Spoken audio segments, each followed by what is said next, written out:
começarmos a nossa reflexão com o tema Inquietações Íntimas, que é o tema do livro que nós lançamos do Espírito Giordano Bruno. Giordano Bruno diz o seguinte: às vezes nos sentimos melancólicos, pensamos estar deprimidos. Não é depressão, é transição íntima. O espírito imortal que somos precisa de quando em quando experimentar momentos melancólicos para nos fecharmos para o mundo exterior e desta maneira nos abrirmos para a vida imortal e verdadeira. As preocupações, os projetos da vida espiritual, da vida material, profissional ou idealista, fazem por vezes o nosso coração anestesiar-se para a vida do espírito que somos. Por isso, é necessário um momento de tristeza. Esses momentos representam reflexões profundas para vermos e revermos os projetos espirituais diversos que nos trouxeram à atual existência corporal. Então, a grande descoberta, a grande novidade que esse Espírito traz para nós é a maneira de olharmos para a tristeza.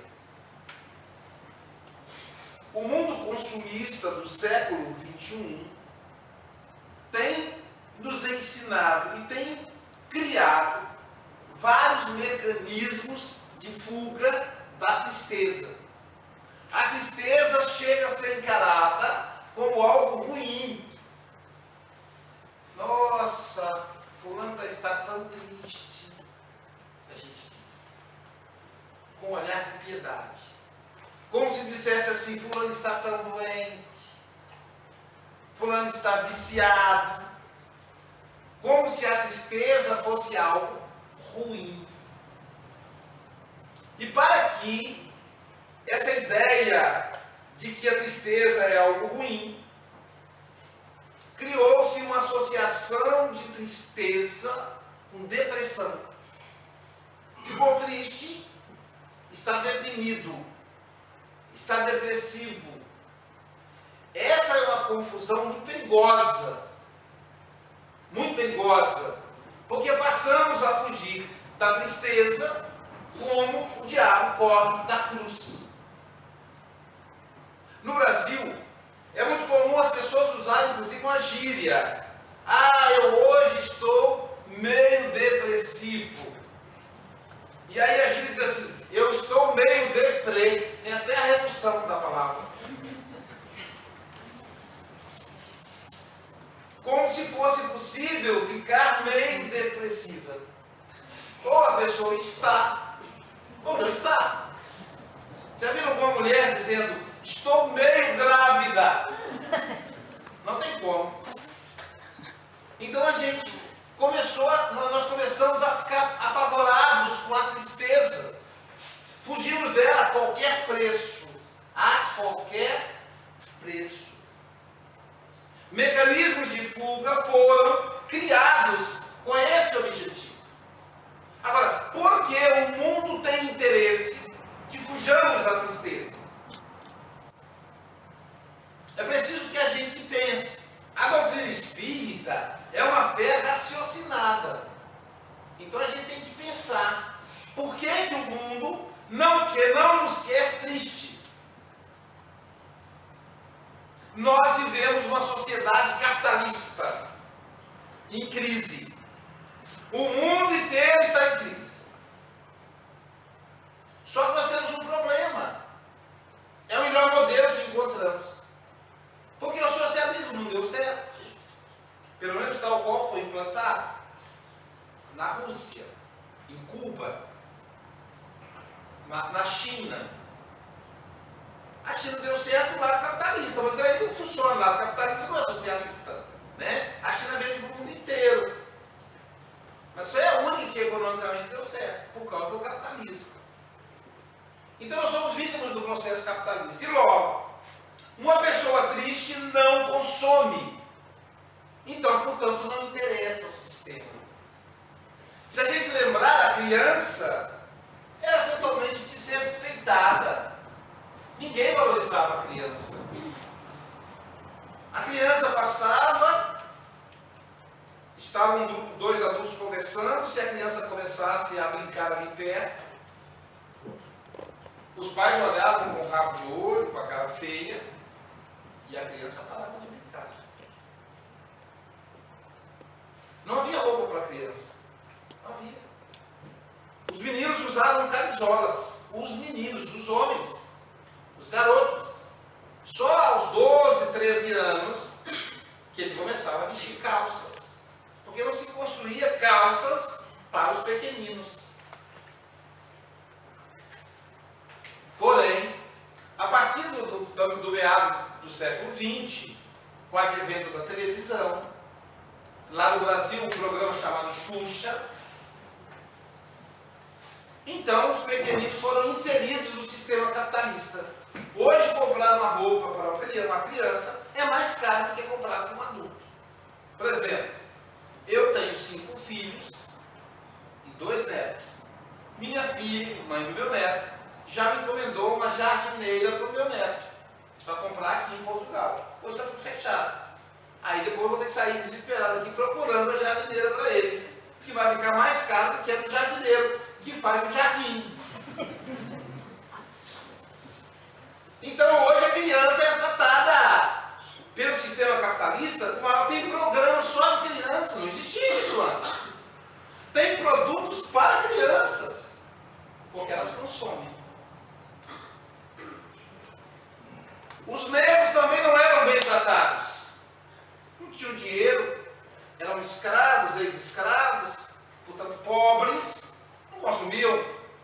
Então o meu shampoo, se bem que uma pessoa careca não precisa de shampoo, mas usa shampoo. Vocês devem falar, para que ele usa shampoo? Não sei, mas eu não consigo passar o sabonete, eu quero passar o shampoo na careca.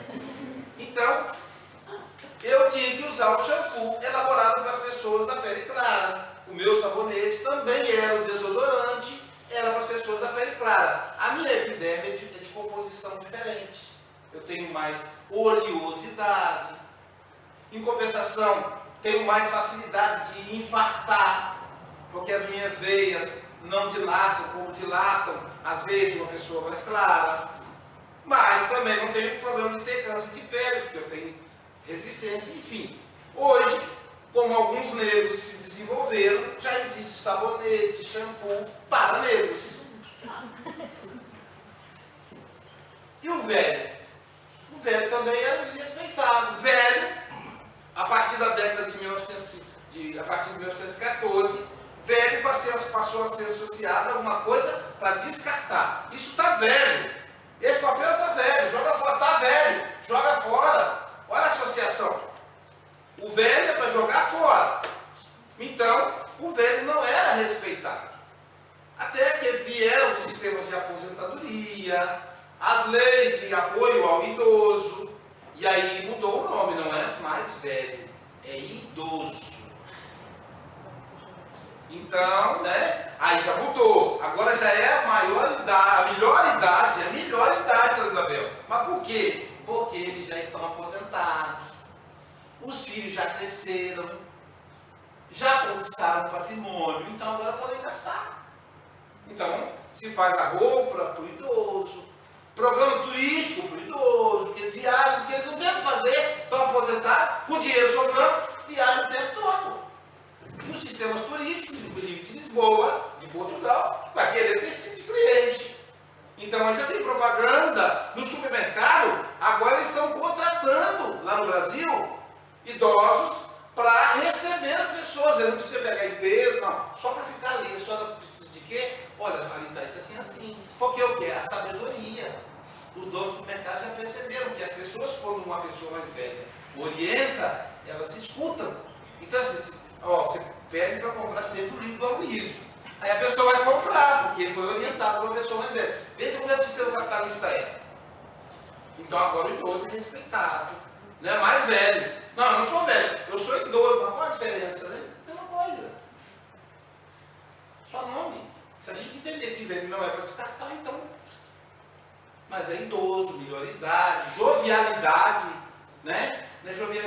eles usam juventude. Eu tenho um termo bonito agora que criaram, agora mais novo. Então são mecanismos de fuga para estimular o consumo. Logo, a tristeza não é bem-vinda. Imagina uma pessoa triste na frente de um restaurante. Se o seu restaurante é só atrair pessoas tristes, você vai ali. O triste não tem fome, não tem paladar. Olha, você gostou desse prato, Luiz? Cara, não gostou. Porque não é que não gostou, não é que é ruim ou bom. É nada, ele não sente paladar. Sabe por quê? Quando ficamos tristes, nós não estamos voltados para fora. Nós estamos voltados para dentro. Então os nossos sentidos embotam. Eu já não presto mais atenção nas coisas. Você viu a cor dessa cadeira? Não chama atenção. Porque eu estou olhando para dentro. Às vezes você faz assim com a mão na frente de uma pessoa ensimismada, uma pessoa num quadro de tristeza. Ela está no outro mundo. Ela está no mundo íntimo. O triste não é bom aluno na escola. Eu tinha uma aluna chamada Débora. Eu sou o único professor que faz a chamada online. E chamada, lancei o sistema, já levo o meu celular, serve para tudo, inclusive para fazer chamada. Aí eu, fulano, e já mandei embora. A pessoa chega atrasada, já foi. Aí a pessoa não chega atrasada. E aí eu dizia, Débora, ela sentava na frente. Eu de propósito botava falta. Eu sabia que ela estava junto. Na outra aula, Débora, fulano, Débora. Falava nada, não dava falta. E ela mesma foi à minha frente. Aí uma aula, ela me aparece. Professor, eu estou reprovado em falta. Eu digo, você faltou. Está reprovado, é a lógica. Mas eu nunca faltei? Aqui está dizendo que você faltou. Mas eu nunca faltei, professor. Você fica na frente, o senhor não me vê? Olha, eu faço a chamada, você nunca responde. Mas eu tenho aqui no caderno a prova de que eu escrevi a matéria no dia tal. E aí pediu a vizinha, você lembra, fulano, que eu estava aqui? A vizinha dizia, lembro. E o professor estava presente. Eu disse, mas já não respondeu. Mas só por eu não responder, eu disse, Débora, como é que você ficou tantas aulas sem responder? Você não estava aqui. Seu corpo estava aqui. Mas o seu espírito, sua alma, sabe Deus aonde estava. E Débora, eu não quero o seu corpo, eu quero a sua alma. Credo, professor! Até me arrepiou, ela falou. E depois eu fiquei sabendo que era uma jovem recém-casada, 1 ano e meio de casada, que o marido a estava traindo e ela estava em um conflito íntimo. Era por isso que ela não prestava atenção na aula. Ela até notava, mas a aula não estava ali. Mas eu fiz. Depois, naturalmente, eu acertei que ela realmente estava presente e eu sabia que ela sentava na frente. Só para a gente perceber como é a pessoa quando está triste. Ela está reflexiva, ela está olhando para dentro. Então ela não escuta, fulana. Às vezes a gente está conversando com a pessoa fala, porque ela está viajando nos problemas dela. Então, portanto, isso se chama melancolia, tristeza. Isso não tem nada a ver com a depressão. As pessoas dizem, a depressão é o mal do século, é uma epidemia, não há quem não tenha sentido depressão nesse mundo, que 98% das pessoas estão com depressão. Não é verdade. Não é verdade. Deus que me defende. Imagina, 98% da sociedade doente. Como é que o sistema de saúde ia fazer? Não é verdade. Depressão é um problema químico. Claro que provocado pelo espírito. Mas é um problema crônico que tem reflexo no cérebro, no corpo físico. Os neurônios se comunicam por impulsos elétricos chamados sinapse. Eles dão choques elétricos um com o outro. Esses impulsos são gerados por 3 hormônios que são da família ina. Não tem a Georgina, a Delfina, a Batina. Então, chama serotonina, noradrenalina e dopamina. Eu acho que devem ser irmãs, porque é um nome até bom para vocês colocarem no filho de vocês quando nascer. Então, pode gravar. Serotonina, noradrenalina e dopamina. Essas inas aí parecem bobas, mas elas são fundamentais para o nosso bem-estar. São elas que tornam a reencarnação prazerosa. Quando não ocorrem esses hormônios, a pessoa perde o prazer pela vida. Podem cair no suicídio. Então elas não têm vontade de levantar da cama, não têm vontade de tomar banho, de fazer a barba, de se cuidar. E outros sintomas adversos. Portanto, a depressão, do ponto de vista da Organização Mundial da Saúde, é uma tristeza que se prolonga por 4 a 5 semanas, com causa identificada. Geralmente luto, a perda. Não é luto, aqui eu não digo só a morte. Mas a perda, por exemplo, da esposa. A esposa fugiu com um vizinho. É um luto. O marido foi embora com a secretária. É um luto. Tanto que as mulheres falam, o falecido. As mulheres não falam isso, as mulheres separadas, namoradas, né? O meu falecido. Falam brincando, mas faz sentido, porque é um luto. Isso é que causa a depressão. Então é 4 a 5 semanas. Tristeza de um dia, de 2, de 3, não é depressão.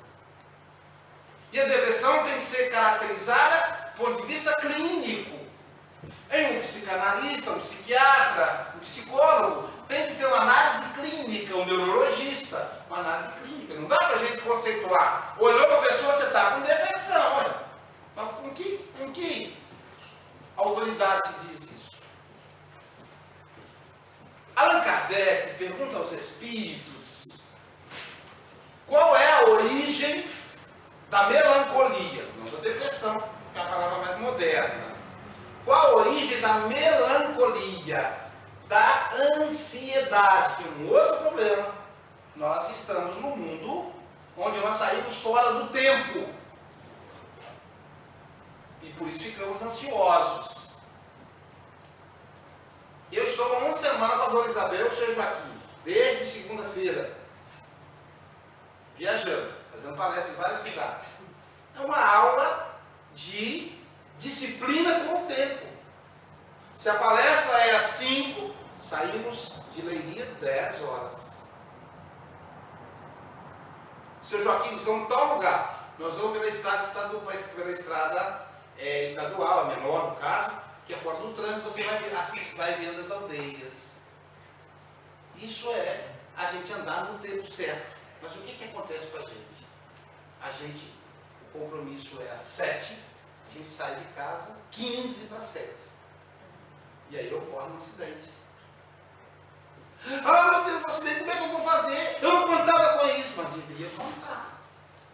Então, deixamos as coisas para a última hora e aí nos perdemos. Aí aquilo que vai acontecer agora, a gente atrasa. E o que vai acontecer daqui a uma semana, a gente adianta. Meu Deus, eu estou pensando, amanhã eu tenho que trabalhar. Como é que eu vou fazer para eu tomar o ônibus? É amanhã.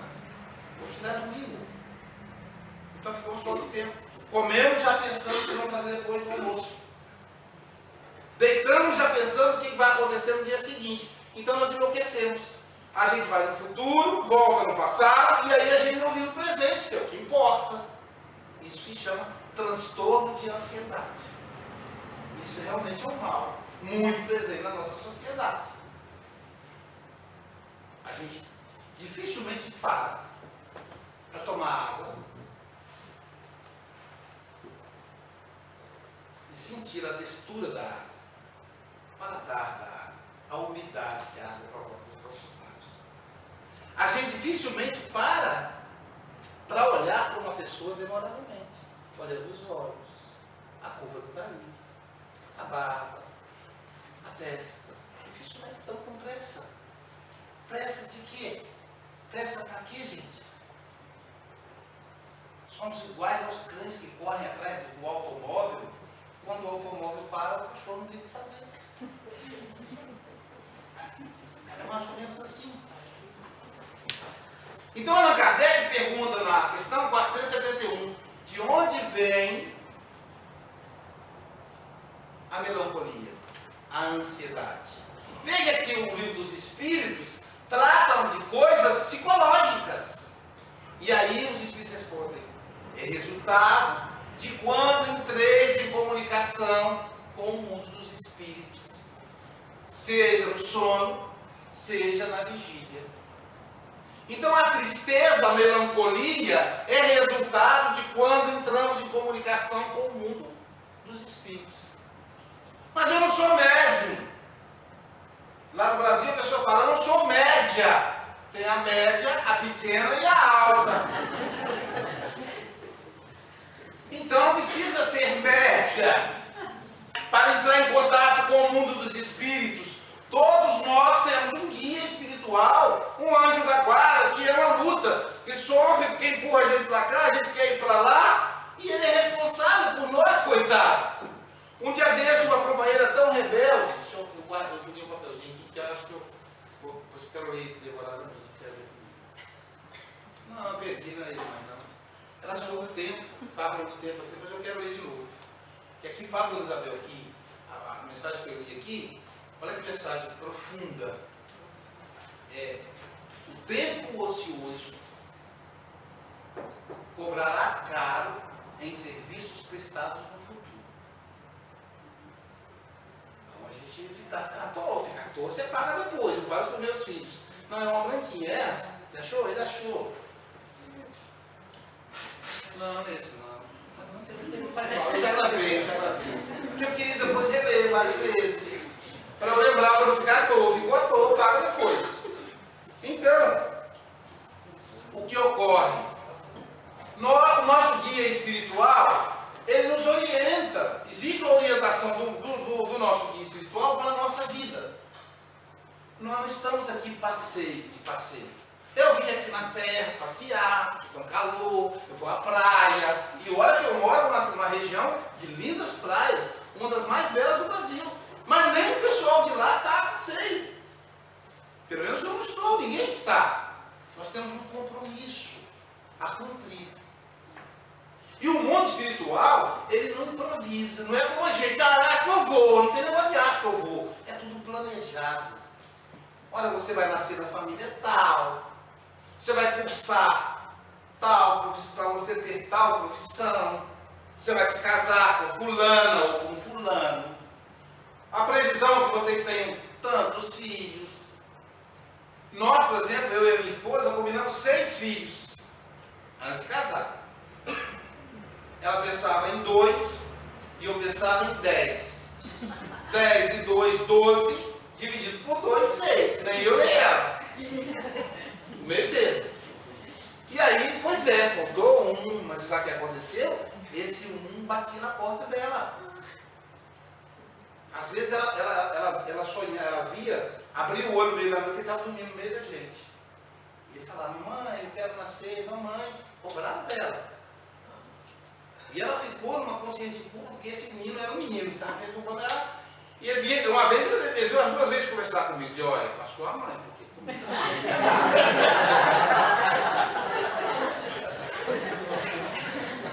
então, uma vez ela foi conversar com um amigo muito querido e falou para ele, né, da aflição dela, e falou, olha, você converse com ele, diga que você precisa estudar, porque ela logo que nos casamos tivemos afilhado, então ela não pôde estudar, e ela queria estudar como qualquer mulher, ia ter uma carreira profissional.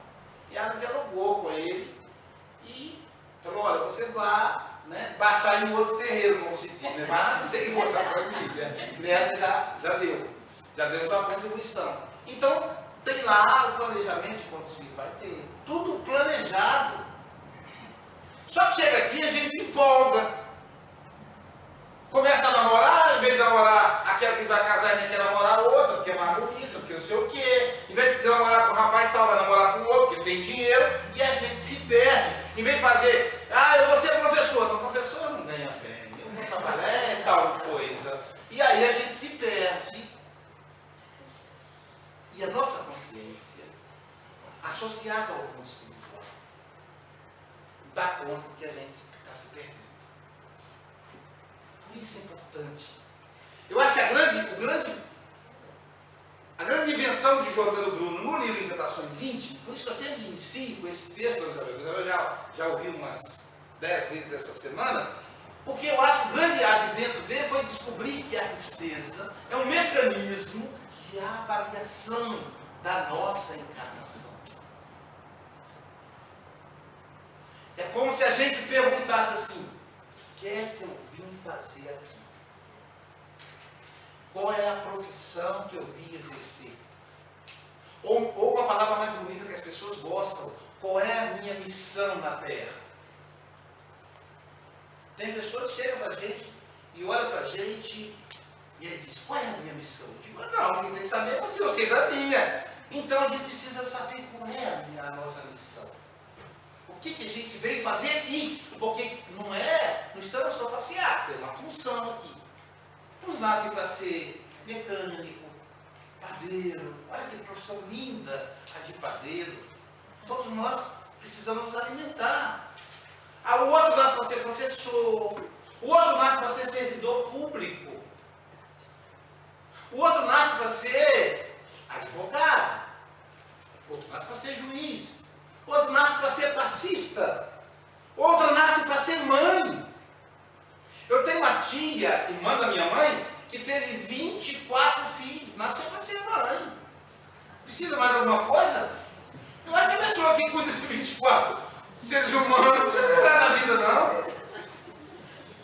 Bonita, minha tia, bonita, incrível. Como é que a pessoa tem 24 filhos e continua bonita? E a maioria deles, parteira na roça. Porque ela morava na roça, morou na roça há muitos anos. O curioso é que essa minha tia, um tempo atrás, disse para mim assim, eu cheguei lá, estava meio triste. Eu disse, o que foi, tio? Eu acho que eu não amo seu tio.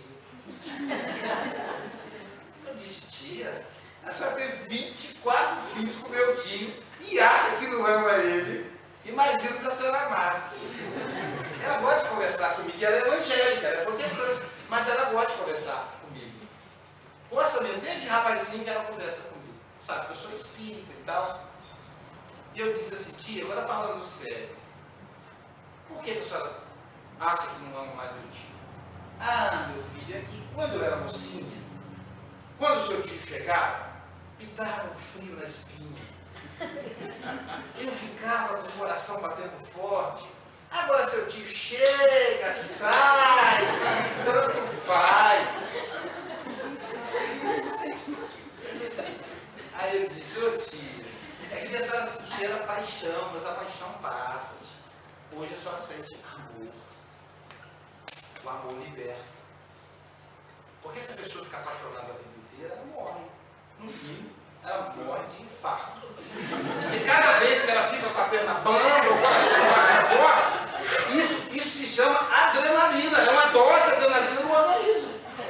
Mas o adrenalina, repetidamente, ela pode carregar as coronárias. Ela destrambelha os nervos. Não por isso que a pessoa apaixonada é 6 meses, 1 ano e acabou. Você já pensaram? A pessoa a vida inteira, ai meu Deus, onde será que ele está? Ai meu Deus, que hora ele vai chegar? Ai, eu não sei viver sem você. E aquela coisa que ele fala. O meu filho vai formar dia 12 agora. Uma ocasião era 3 horas da manhã, eu perdi o sono, fui para a sala um pouquinho, quando eu chego lá, aí. A namorada mora em Belo Horizonte e ele em Guarapari. Desliga você. Não, desliga você. Desliga você. 3 horas da manhã. Eu disse, meu filho, você não tem sono, né? Vai perguntar agora, depois que passou muito tempo, se ele telefona para ela de madrugada. Pai, agora eu... vou ver se... hoje eu quero falar com ela. Cadê aquele desliga você, passou. Então, a gente precisa parar para avaliar o que é que nós estamos fazendo aqui. E se não ficarmos tristes, não faremos. Podíamos fazer na alegria, mas a gente normalmente não faz. Por isso que a meditação é algo extraordinário, porque quando adquirimos o hábito de meditar, não precisamos da tristeza para nos avaliar. Mas quantos de nós faz isso? E meditar, gente, não é torcer a perna igual uma cobra e ficar... Não! Meditar é orar. Oração é o que Jesus nos ensinou. Desligar do mundo exterior, ele fala, quando entrar, fecha a porta do seu quarto. Se a gente for ao pé da letra, vai dizer, então só posso fazer oração dentro do meu quarto. Eu, por exemplo, estou viajando, não vou fazer oração. Mas eu posso fechar a porta do quarto no meio da multidão. Ou posso estar com o quarto aberto, dentro de casa, inquieto. Então, quando a gente adquire o hábito, a disciplina, por isso que Emmanuel falou com o Chico, disciplina, que é difícil de orar 2, 3 vezes ao dia, de forma disciplinada, sem faltar, sem aquela história, hoje estou tão cansado que não vou dar conta de orar. E aí fala, Pai nosso que estás, e assim seja, a pessoa já está no nosso lar, caminhando com a André Luiz e tudo mais. Então, adquirir o hábito de orar. Raul Teixeira disse, para a gente se preparar, às vezes falou assim, olha, eu era tão preguiçoso, mas isso é só com Raul Teixeira, eu sei que aqui não acontece isso, em Portugal. Eu era tão preguiçoso para ler antes de dormir. Levantar era fácil, mas antes de dormir, porque um professor, casa espírita, um grande trabalhador, vocês devem conhecer o Zé Raul Teixeira. Então, sabe o que eu fazia para eu poder disciplinar? Eu sentava numa cadeira de madeira e lia o Evangelho. Aí, se eu cochilasse, eu caía em cima do Evangelho. Aí, fazia leitura, cadeira de madeira. Aí eu falava, Pai nosso que está no céu. Aí voltava, Pai nosso, começava de novo. Enquanto eu não fazia o Pai Nosso inteiro, consciente, eu não dormia. Sei que às vezes ele já estava lá no finalzinho, aí eu pedia, meu Deus, tem que começar de novo. Isso é para poder adquirir disciplina. Então, como nós não conseguimos fazer isso conscientemente, precisamos da tristeza. É na tristeza que a gente reflete. Imagina uma pessoa está no casamento há 10, 12, 15 anos. E o casamento começa a entrar em crise. Percebe que o marido está se afastando, que a esposa está se afastando. Aí a pessoa começa a pensar, será que tenho sido um bom marido? Será que eu tenho dado atenção à minha esposa como devia? Será que eu tenho cuidado dos meus filhos? Será que eu não tenho trabalhado mais do que devia? Porque existem profissões que, se a gente não vigiar, nos tornamos escravos. Um professor, quando é um bom profissional. Eu tinha uma colega que ela dava aula em 3 horários. Ou seja, ela dava 15 aulas por dia. Ela trabalhava de 7 da manhã às 11 da noite. Isso, em se tratando de atividade intelectual, é uma violência com o corpo. E os filhos? Ela fez isso a vida inteira. Agora gasta tudo que ela acumulou em remédio. Porque perdeu o contato com os filhos, um processo de depressão, porque se distanciou das pessoas querendo ganhar dinheiro. Então a gente começa a pensar, será que eu estou trabalhando como devia? E a minha cota espiritual eu estou dando?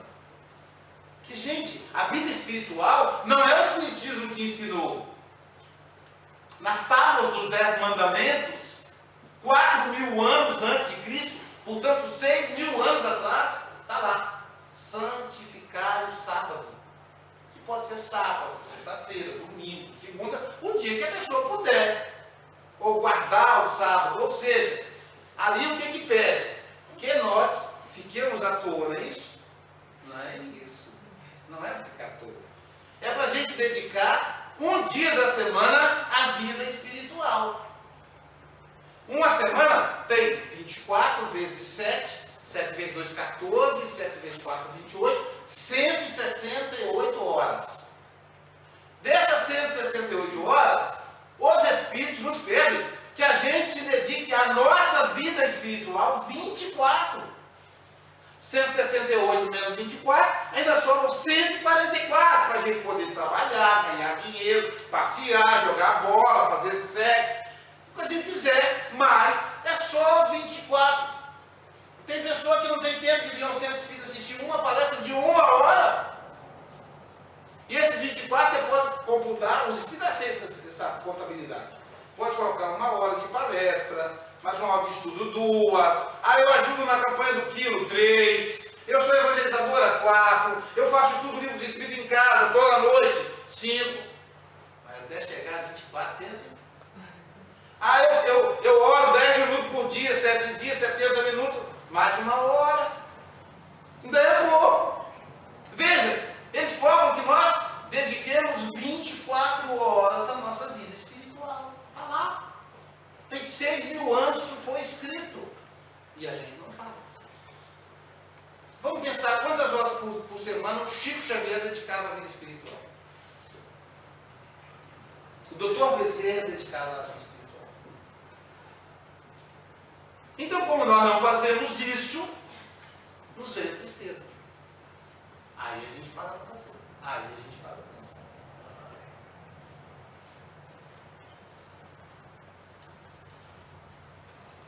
Uma companheira nossa,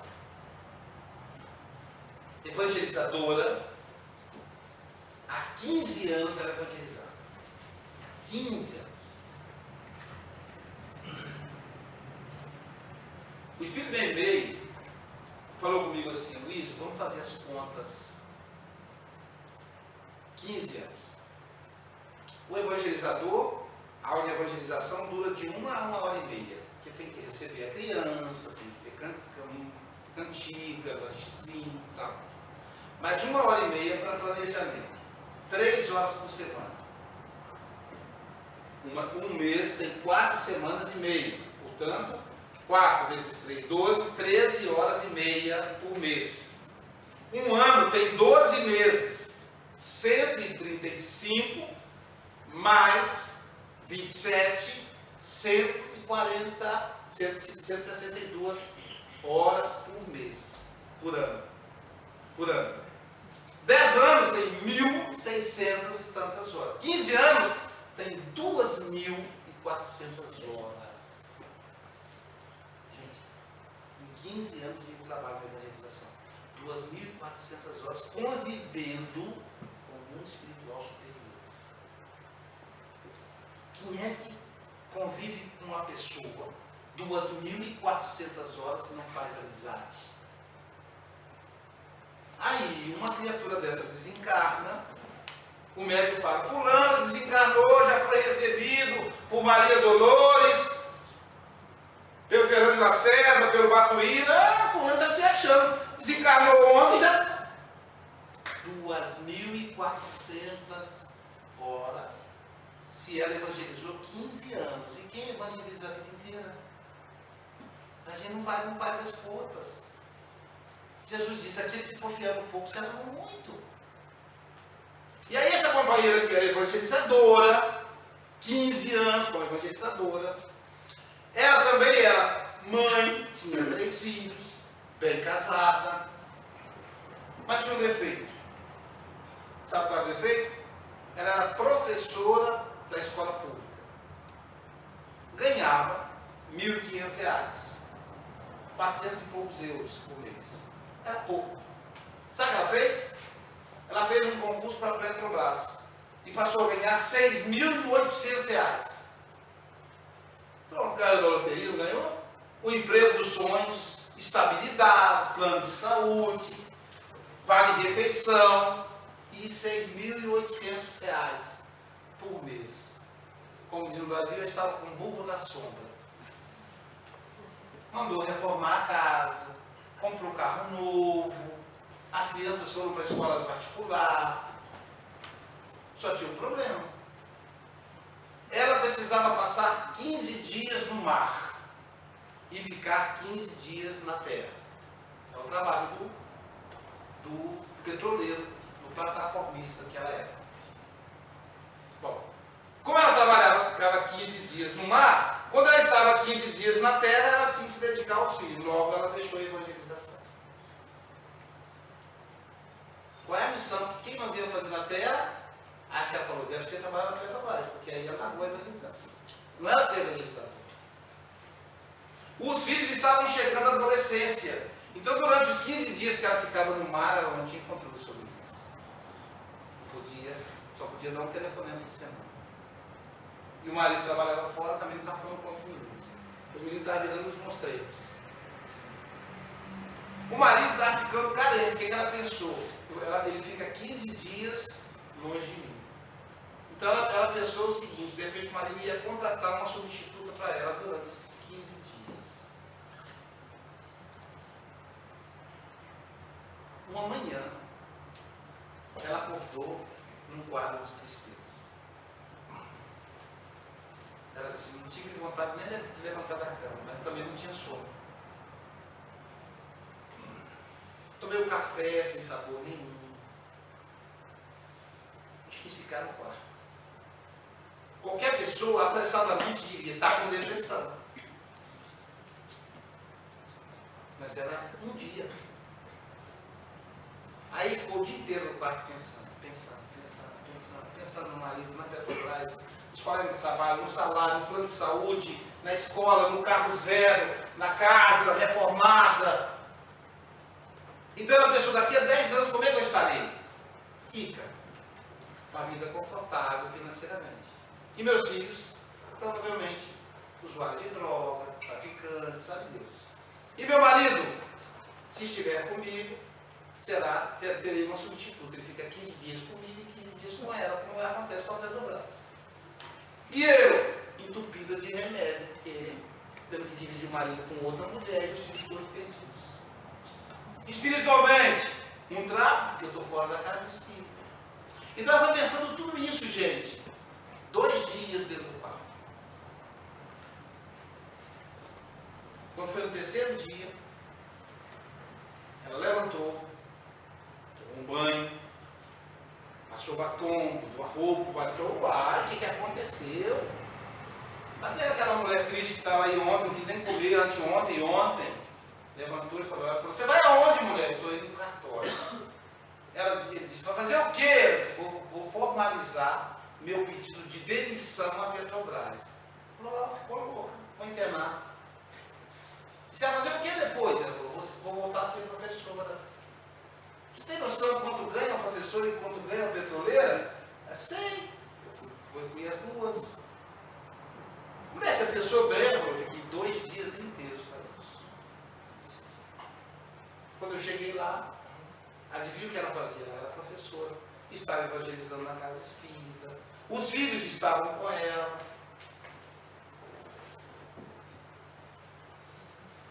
Afinal de contas, o que é que eu vim fazer aqui? Isso que a gente tem que se perguntar. Isso é transição. É pensar. É aproveitar a tristeza como um amigo que vai visitar. O amigo vai nos visitar, fica hospedado na casa da gente, alguns dias, depois ele vai embora. A tristeza também é assim. Enquanto está na nossa casa, a gente vai conversando, aprendendo, tentando saber o que ele está fazendo ali. Amigo, o que você vai fazer? Eu vim te falar que seu trabalho não está bem, seu casamento não está bem, que você não está cuidando da sua saúde, às vezes a gente está comendo demais. Né? André Luiz diz no livro Nosso Lar que morre mais gente por excesso de alimentação do que por falta. Em 1950 ele dizia isso. Eu pensei: gente, André Luiz está louco. Eu acho que ele nunca foi ao Nordeste brasileiro, nunca foi à África. Como é que ele diz um negócio desse? Nunca foi na Somália. Em 1950. Hoje, a obesidade obesidade é um problema sério de saúde. 70% dos estadunidenses, dos norte-americanos, estão obesos. O mesmo percentual se aplica aos paulistanos.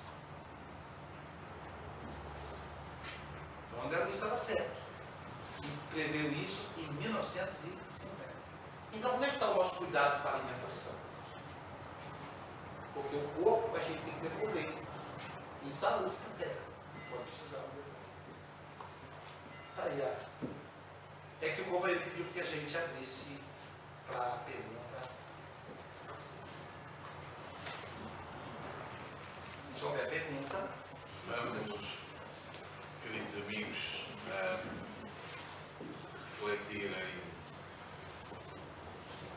estes ensinamentos que são tão importantes para nós, como ainda temos algum tempo, e porque é importante o diálogo e a comunicação de forma de aprendizagem. Vamos abrir um pequeno espaço para questões relacionadas com os assuntos que aqui o nosso Aloísio nos trouxe. Portanto, estejam à vontade e curtinho. Então. Até que ponto as emoções, o controle ou o descontrole das emoções podem influenciar, portanto, nos temas que acabaste de dizer? Então, eu vou responder bem sucintamente. No livro Sinal Verde, André Luiz diz o seguinte: o maior sintoma da depressão é a alteração do humor. Portanto, fiquemos atentos com as nossas emoções. Joana de Ângeles, nas suas obras, não me lembro qual agora, me perdoe, nem sempre a memória da gente funciona, ela diz o seguinte: clichê mental. Então, emoções negativas são resultado de clichê mental. Antigamente, os espíritos obsessores, eles ficavam perto da gente inspirando coisa errada. Só que aí, a gente captava a energia negativa e logo entrava em prece. Segundo o Manuel Filomeno Miranda, os espíritos eles fazem o seguinte: eles se implantam um chip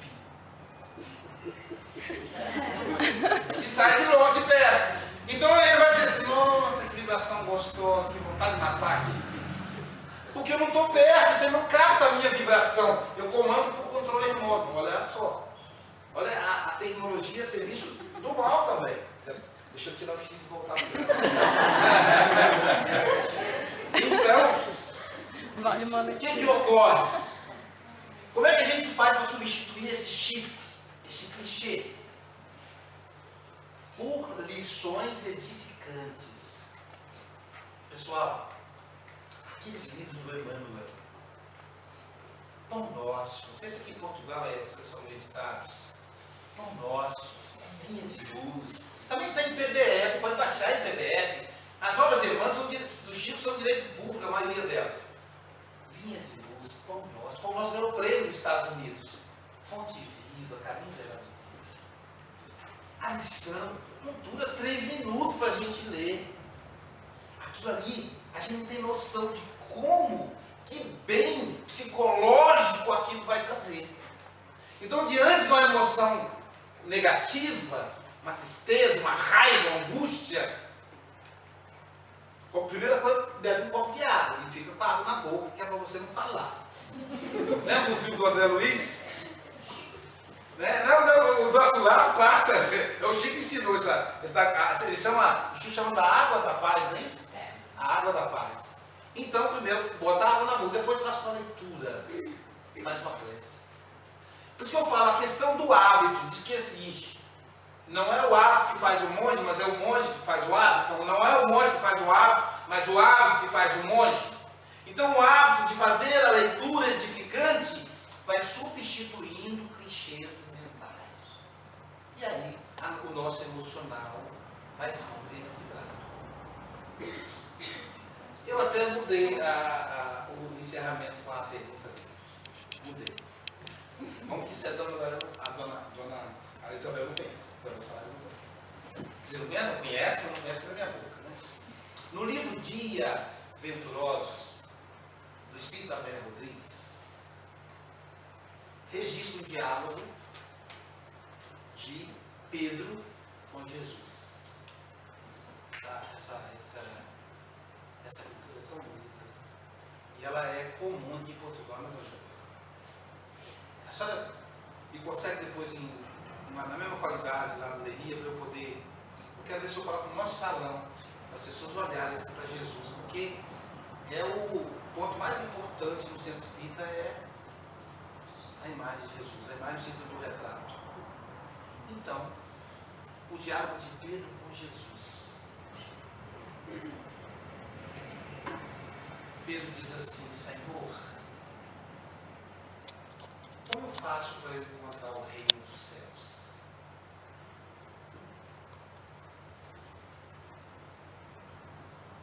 Pergunta, né? O mestre olha demoradamente para o apóstolo e diz assim: e para você, o que é o reino dos céus?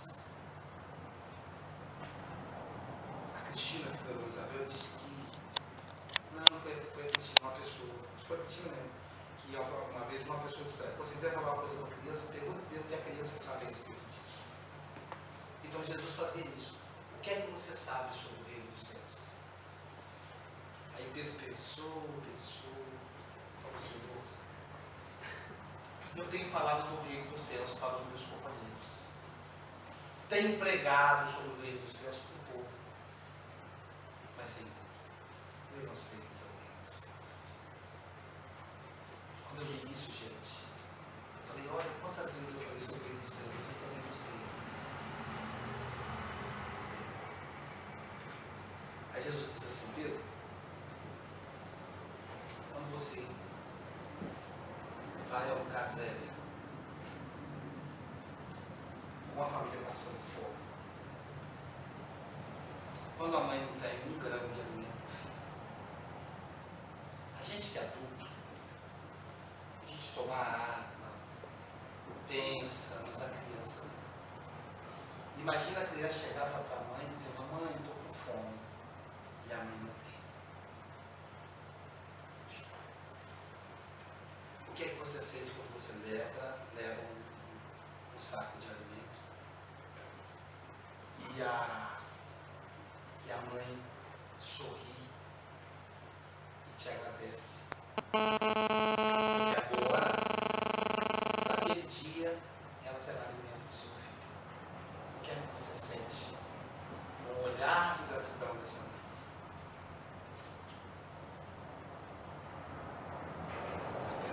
Senhor, é algo tão profundo, é um bem-estar, é uma satisfação, é algo tão bom.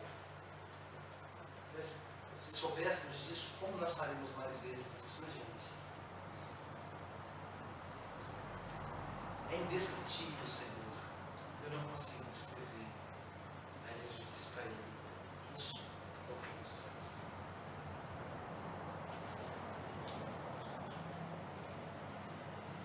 O que é que você faz? O que é que você sente quando você chega em casa? Pedro já era avô. E os netos abraçam as suas pernas, porque eles são pequeninos, né? Eu me lembrei dos meus. Diz: vovô, com aquela vida nos olhos, a vida está latente nos olhos deles, dos filhos, dos netos. Quando a gente para olhar os filhos, que às vezes estamos tão preocupados em ganhar dinheiro que a gente não consegue parar e olhar para os nossos filhos, parar e olhar para a esposa que a gente ama tanto, aquela companheira que se devota para nós. Vejam vocês, a minha esposa está no Brasil há 18 dias cuidando dos meus filhos, ajudando no centro espírita, me dando noções de que tudo está bem, para eu poder pregar para Jesus. Olha que mulher extraordinária. Será que eu olho para ela, agradeço agradeço, demonstro o meu amor por ela. E Jesus pergunta a Pedro: o que é que você sente? Aí Pedro falou: Senhor, é muito bom o que eu sinto. Isso é o reino dos céus. Aí Pedro fala: Senhor, mas e quando me divido dos meus companheiros lá na casa do caminho? E quando o povo me acusa de me apropriar das doações dos pobres? Senhor, uma revolta me envolve, me inflama. Aí Jesus disse: aí você saiu do reino dos céus. Por isso a pergunta dele é profunda, agora parece sutil. Então, estar no reino dos céus é como dizia Karen: Deus nosso Pai, que sois todo poder e bondade, dai força àqueles que passam pela provação, dai luz àqueles que procuram a verdade, põe no coração do homem e da mulher a compaixão e a caridade. Deus, dai ao viajor a estrela guia, ao aflito a consolação, ao doente o repouso. Induzir, Senhor, o culpado ao arrependimento. Dai ao espírito a verdade, à criança o guia, ao órfão dai um pai.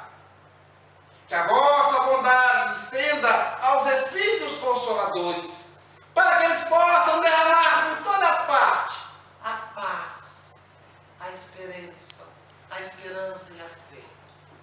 Ó Deus, um raio, uma centelha do vosso amor pode abrasar a terra. Deixai-nos beber da fonte da tua bondade, que é fecunda, que é infinita. E todas as lágrimas secarão, todas as dores acalmar-se-ão. Um só pensamento subirá até vós, com um grito de reconhecimento e de amor. Como Moisés sobre as montanhas. Nós vos queremos de braços abertos, Senhor.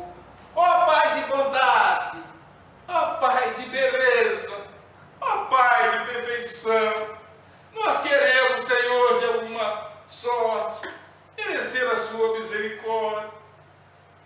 Pai, dá-nos força, ajudai o nosso progresso, a fim de subirmos até vós. Dai-nos a caridade pura, Senhor. Dai-nos a humildade. Dai-nos a fé.